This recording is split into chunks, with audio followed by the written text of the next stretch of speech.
Welcome to pin point friends once again. आज मैं फिर से एक बार आप लोगों के सामने निफ्टी का एनालिसिस लेके आया हूं। आने वाला हफ्ता में निफ्टी में क्या हो सकता है, क्या क्या पॉजिटिव और क्या क्या नेगेटिव पॉइंट्स देखने को मिल रहा है, इसी के चर्चा के ऊपर आऊंगा।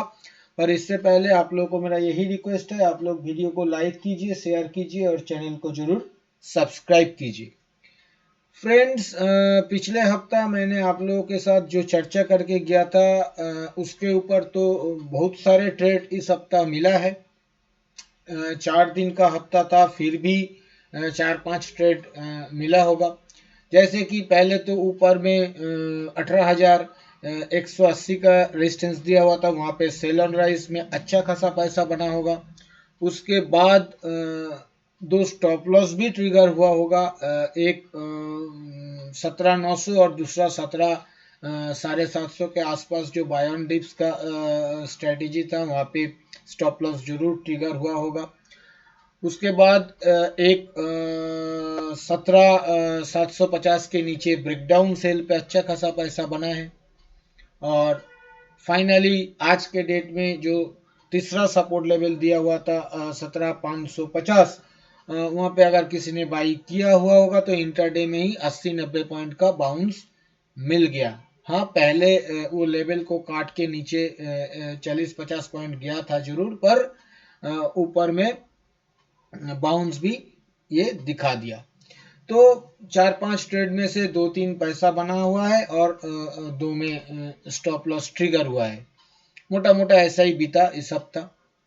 अभी जो देखने को मिल रहा है, देखिए फ्रेंड्स, चार्ट तो पूरी तरह से बिगड़ चुका है, इसमें कोई डाउट नहीं है।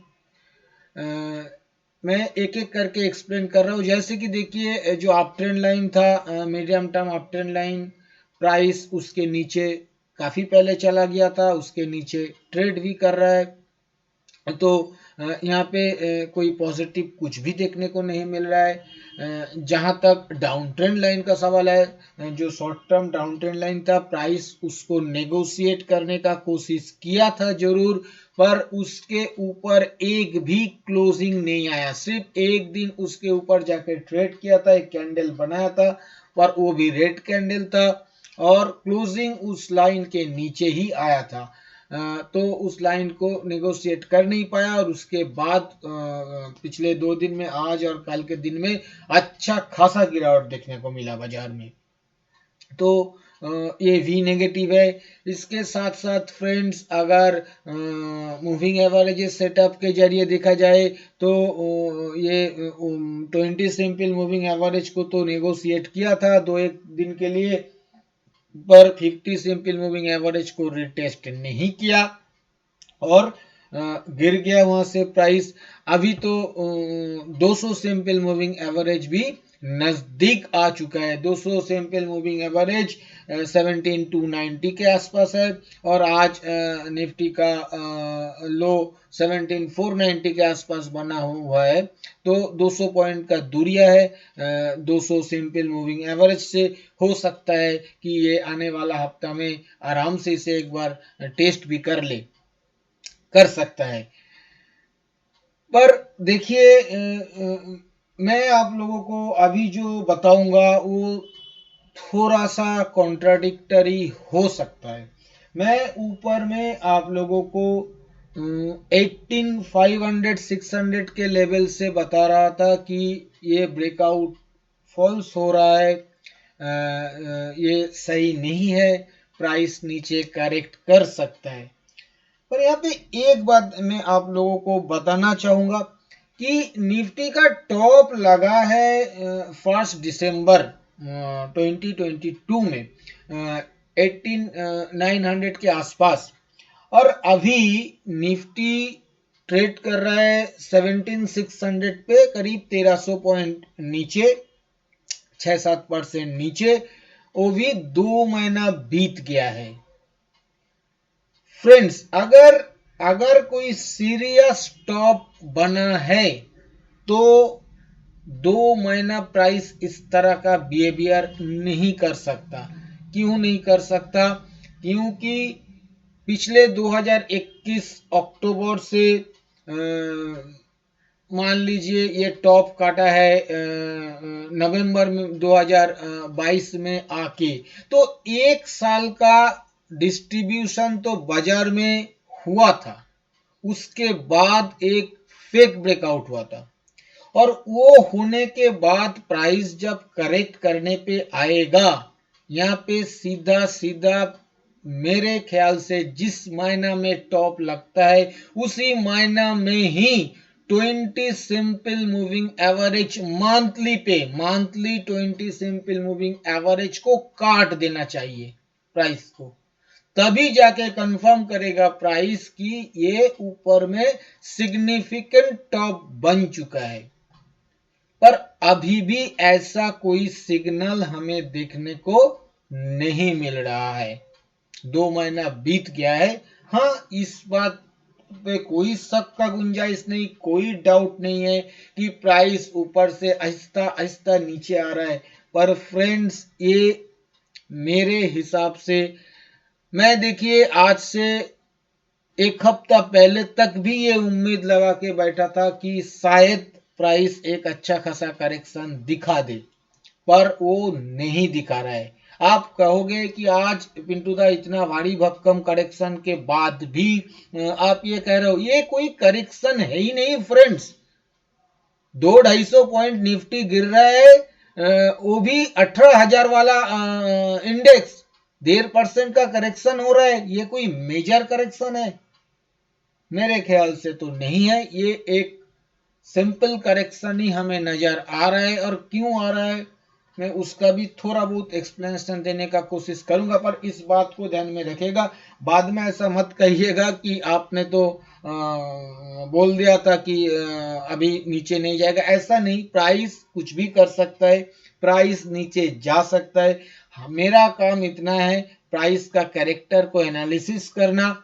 और देखिए, जब सारा गांव बुलिश होता है, मैं भी आके बुलिश व्यू दे रहा हूँ, बुलिश व्यू दे रहा हूँ, और प्राइस वहां से गिर रहा है। और जब सारा गांव बियारिश होता है, मैं भी आके बियारिश व्यू दे रहा हूँ, बियारिश व्यू दे रहा हूँ, और प्राइस रिवर्स कर जाता है। इस तरह का एनालिसिस जो लोग हमें काफी दिनों से सुन रहे हैं, आप लोगों को पता है कि इस तरह का एनालिसिस मैं करता नहीं हूं। मैं हमेशा कोशिश करता हूं रिवर्सल पकड़ने का, हमेशा मेरा ये कोशिश रहता है। 15,500 पे मैंने लॉन्ग का अटेम्प्ट लिया था, फिर 18,000 पे शॉर्ट का अटेम्प्ट लिया, फिर 16,700-800 पे लॉन्ग का अटेम्प्ट लिया, फिर 18,500-600 में शॉर्ट का अटेम्प्ट लिया। आप लोगों के सामने है।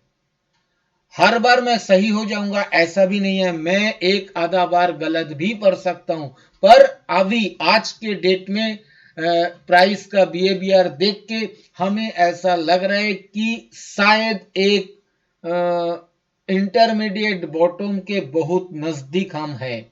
हो सकता है 200-300 पॉइंट का करेक्शन और दिखा दे, हो सकता है 1-2 दिन का करेक्शन और दिखा दे, पर एक रिवर्सल मिल भी सकता है। पर वो रिवर्सल कितना ऊपर लेके जाएगा उसका चर्चा पे मैं अभी नहीं आ रहा हूं।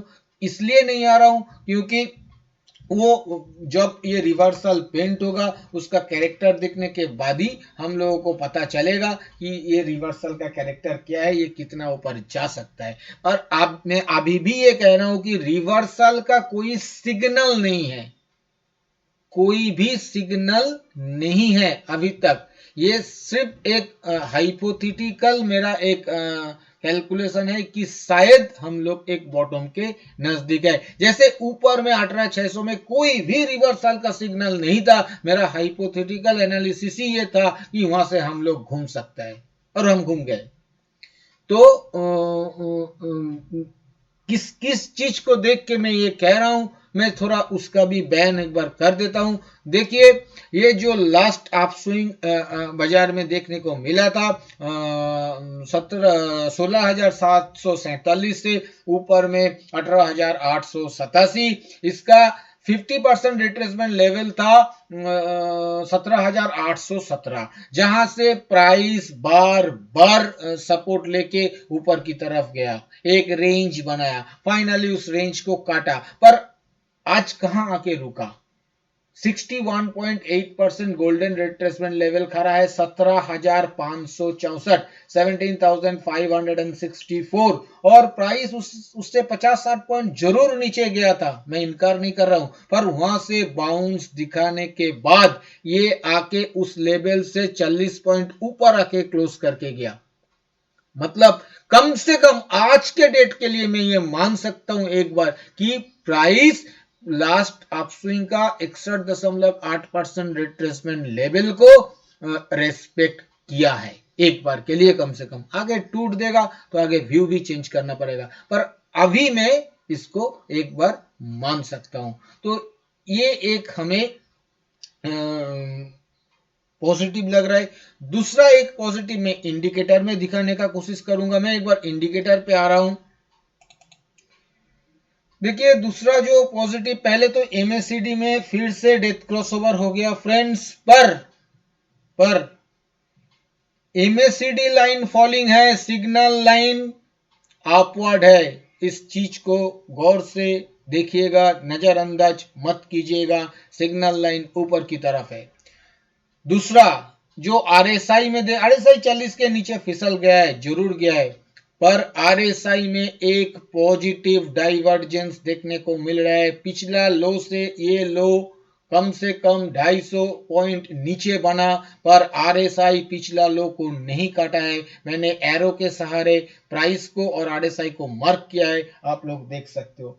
इसके साथ साथ फ्रेंड्स मेरा कुछ सेंटिमेंटल एनालिसिस भी इसके ऊपर है। देखिए बजट जैसा इतना बड़ा इवेंट 1 तारीख है और 1 तारीख शाम को यूएस फेड भी है। यहाँ पे देखने को जो मिल रहा है, यूएस बाजार अच्छा खासा ऊपर की तरफ जा रहा है। हाँ, ये आप लोग कह सकते हो कि पिंटू दा 2022 में तो यूएस मार्केट नीचे जा रहा था पर हम लोग ऊपर था। हाँ था, अभी यूएस मार्केट ऊपर जा रहा है, हम नीचे जा सकते हैं, बिल्कुल जा सकते हैं। मैं उसके ऊपर नहीं आ रहा हूं, मैं जिस पॉइंट के ऊपर आ रहा हूं वो ये है कि बजट से पहले ही एक करेक्शन देखने को मिल रहा है बाजार में। हम लोग 18,200 300 पे कामकाज कर रहा था, अभी आ गया है 17,500 17,600 पे, और वो भी बजट से पहले। देखिए एक तो सेंटर रैली नहीं हुआ, न्यू ईयर रैली नहीं हुआ, बजट रैली नहीं हुआ, कुछ भी नहीं हो रहा है। तो फिर हम लोग क्या माने कि ये अच्छा खासा नीचे जाने का तैयारी है, मतलब अब तो कोई रैली मिलेगा ही नहीं, बाजार एकदम बर्बाद हो जाएगा, क्रैश हो जाएगा ये, या फिर हम लोग एक बार के लिए इस तरह से सोच सकते हैं कि कोई भी रैली नहीं मिल रहा है तो बजट से पहले, इवेंट से पहले ये नीचे आके खड़ा हो गया, मतलब ये नेगेटिव को पहले से डिस्काउंट कर रहा है। क्या ये बजट के बाद एक छोटा मोटा बाउंस दिखा सकता है क्या? ये मेरा एक सवाल है। आप लोग इसके ऊपर टिप्पणी कर सकते हो कमेंट बॉक्स में, जिसको लगे कि हाँ मेरा कुछ थिंकिंग में कुछ गलत है या आप लोग कोई दूसरा पॉइंट सोच रहे हो तो आप उसे जरूर बताइए। मेरे को ऐसा लग रहा है, मैं कॉन्ट्रा प्लेयर हूं, मैं हमेशा रिवर्सल ढूंढने का कोशिश करता हूं मार्केट में। देखिए मार्केट में एक बात है, ट्रेंड इज योर फ्रेंड, पर मेरा ट्रेडिंग स्टाइल कुछ अलग है। मैं बहुत ज्यादा रिवर्सल पे काम करता हूं, इसलिए मेरा ये कोशिश हमेशा रहता है रिवर्सल ढूंढने का। इसलिए मैं एक बार फिर से रिस्क लेने का कोशिश कर रहा हूं यहाँ पे कि अगर क्लिक कर जाए एक रिवर्सल ढूंढने के लिए, इसलिए मैं इतना बातें किया है। अगर आप लोगों को बुरा लगा होगा तो माफ कर दीजिएगा। फ्रेंड्स अभी मैं एक बार वीकली चार्ट के ऊपर आ रहा हूं। फ्रेंड्स अगर आप लोग हर रोज सुबह निफ्टी के ऊपर daily view free of cost लेना चाहते हो तो वीडियो के नीचे डिस्क्रिप्शन बॉक्स में एंजल वन का अकाउंट ओपनिंग लिंक दिया हुआ है, उसी लिंक के जरिए अपना अकाउंट ओपन कीजिए और अपना पहला ट्रेडिंग करने के बाद उसी ट्रेडिंग का स्क्रीनशॉट उसी वीडियो के नीचे डिस्क्रिप्शन बॉक्स में जहां एंजल वन का अकाउंट ओपनिंग लिंक दिया हुआ है उसके नीचे मेरा व्हाट्सएप नंबर भी दिया हुआ है। उसी व्हाट्सएप नंबर में अपना पहला ट्रेडिंग का स्क्रीनशॉट व्हाट्सएप कर दीजिए। इसके बाद हर रोज सुबह फ्री ऑफ कॉस्ट आपके पास भी निफ्टी का डेली व्यू पहुंच जाएगा। फ्रेंड्स, वीकली चार्ट में देखिए, यहाँ पे भी आप लोग देख सकते हो 4-5 कैंडल नैरो रेंज में था, उसको काट के ये फाइनली नीचे क्लोज कर दिया। ये एक इंडिकेशन तो हो सकता है कि अच्छा खासा नीचे जाने का, क्योंकि इसे ब्रेकडाउन ही कहा जाएगा, इसमें कोई डाउट नहीं है। पर यहाँ पे भी मेरा एक पॉइंट है फ्रेंड्स, और वो है कि ये अपना लॉन्ग टर्म ट्रेंड लाइन के बहुत नजदीक आ चुका है।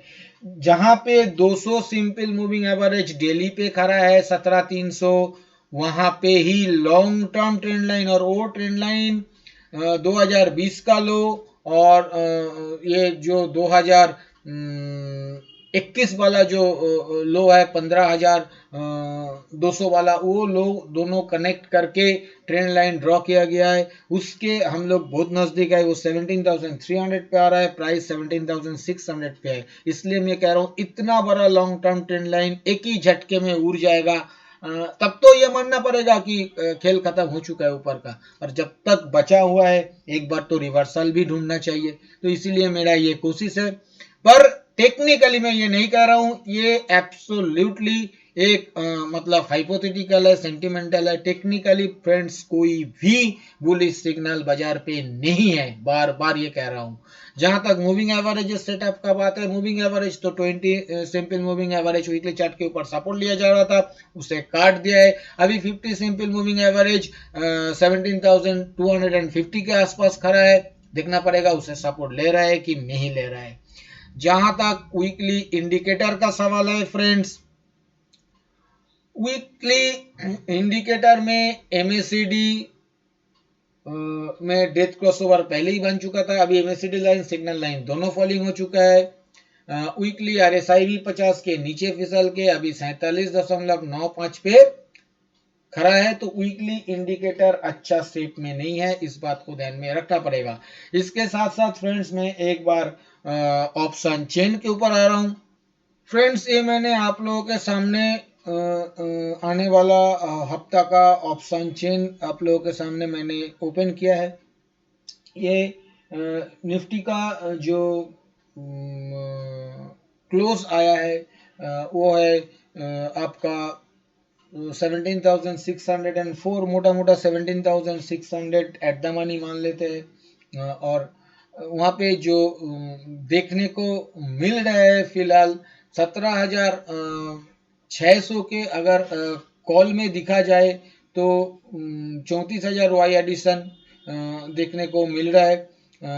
17,700 के कॉल में 42,000 वाई एडिशन, 17,800 के कॉल में 58,000 वाई एडिशन देखने को मिल रहा है। वहाँ पे 17,600 पुट में सिर्फ 12,000 वाई एडिशन, 17,500 पुट में सिर्फ 8,000 और 17,400 पुट में सिर्फ 8,000 वाई एडिशन देखने को मिल रहा है। फ्रेंड्स यहाँ पे कॉल साइड में वाई एडिशन ज्यादा है, इसके चलते तो इसे माइंडली बियरिश जरूर कहा जा सकता है ऑप्शन चेन को। पर देखिए नॉर्मली फ्राइडे के दिन जितना वाई देखने को मिलता है उसके नजदीक भी ये नहीं है, मतलब उससे आधा से भी कम है ये जो वाई जनरेट हुआ है। तो इसका एक मतलब ये निकाला जा सकता है कि जो ऑप्शन राइटर्स है दोनों बाजू ये लोग डर रहा है, इन लोगों को भी पता नहीं कि बाजार बड़ा कोई रिवर्सल दिखा देगा या ब्रेकडाउन कर देगा, इसलिए ना पुट पे शॉर्ट कर रहा है ना कॉल पे शॉर्ट कर रहा है। तो इस पॉइंट को ध्यान में रखना पड़ेगा। तो इसके चलते वोलेटिलिटी आने वाला हफ्ता में देखने को मिल सकता है। बजट है, यूएस फेड है, काफी वोलेटाइल बाजार हो सकता है, और किसी भी वोलेटिलिटी के बीच ये या तो फिर ऊपर का एक इंटरमीडिएट लोअर टॉप बना सकता है या फिर नीचे एक रिवर्सल भी पेंट कर सकता है किसी इंटरमीडिएट बॉटम बना के। इस बात को ध्यान में रखना पड़ेगा फ्रेंड्स। अभी मैं आऊंगा कंक्लूजन के ऊपर। कंक्लूजन के ऊपर आने से पहले मैं आने वाला हफ्ता के लिए सपोर्ट और रेजिस्टेंस का जिक्र करूंगा। आने वाला हफ्ता के लिए नीचे जो पहला सपोर्ट देखने को मिलेगा वो पहला सपोर्ट 17,450, दूसरा सपोर्ट 17,300 और तीसरा सपोर्ट 17,150 पे देखने को मिलेगा। ऊपर में पहला रेजिस्टेंस 17,760, उसके ऊपर दूसरा रेजिस्टेंस 17,950 और उसके ऊपर तीसरा रेजिस्टेंस 18,100 पे देखने को मिलेगा। जहां तक स्ट्रेटेजी का सवाल है friends, strategy buy on dips का रखा जा सकता है किसी भी सपोर्ट लेवल के नजदीक 50-60 पॉइंट के स्टॉप लॉस के साथ 100-120 पॉइंट के टारगेट के लिए बाय ऑन डिप्स किया जा सकता है। जहां तक ब्रेकआउट बाई का सवाल है, ब्रेकआउट बाई पहला और दूसरा रेजिस्टेंस लेवल काटने के बाद सिर्फ 25-30 पॉइंट के स्टॉप लॉस के साथ 60-70 पॉइंट के टारगेट के लिए ब्रेकआउट बाई अटेम्प्ट किया जा सकता है। जहां तक सेल ऑन राइस का सवाल है फ्रेंड्स, सेल ऑन राइस किसी भी रेजिस्टेंस लेवल के नजदीक सिर्फ 25-30 पॉइंट के स्टॉप लॉस के साथ 70-80 पॉइंट के टारगेट के लिए सेल ऑन राइस अटेम्प्ट किया जा सकता है। जहां तक ब्रेकडाउन सेल का सवाल है, ब्रेकडाउन सेल पहला और दूसरा जो सपोर्ट लेवल है, ये दूसरा सपोर्ट लेवल पहला सपोर्ट लेवल के नीचे ब्रेकडाउन सेल मेरे ख्याल से नहीं लेना चाहिए। दूसरा सपोर्ट लेवल अगर किसी भी कारण से काट जाता है या तीसरा सपोर्ट लेवल किसी भी कारण से काट जाता है और वहां पे कम से कम 1 घंटा सस्टेन करता है, तभी जाके 50-60 पॉइंट के स्टॉप लॉस के साथ 100-120 पॉइंट के टारगेट के लिए ब्रेकडाउन सेल लिया जा सकता है। फ्रेंड्स, मैंने आप लोगों के साथ इस वीडियो में जो भी चर्चा किया है ये सभी मेरा खुद का एनालिसिस के ऊपर लिया हुआ मेरा पर्सनल व्यू है और ये एजुकेशनल पर्पस है, क्योंकि ये कोई बाय सेल रिकमेंडेशन नहीं है और मैं भी कोई सेबी रजिस्टर्ड एनालिस्ट नहीं हूँ। इसलिए इसके ऊपर किसी भी रियल ट्रेड लेने से पहले आप अपना खुद का फिनेंशियल एडवाइजर का सलाह लेके ही रियल ट्रेड लीजिएगा। और अगर वीडियो आप लोगों को पसंद आया तो वीडियो को लाइक और शेयर करना मत भूलिए। थैंक यू दोस्तों, हैप्पी ट्रेडिंग।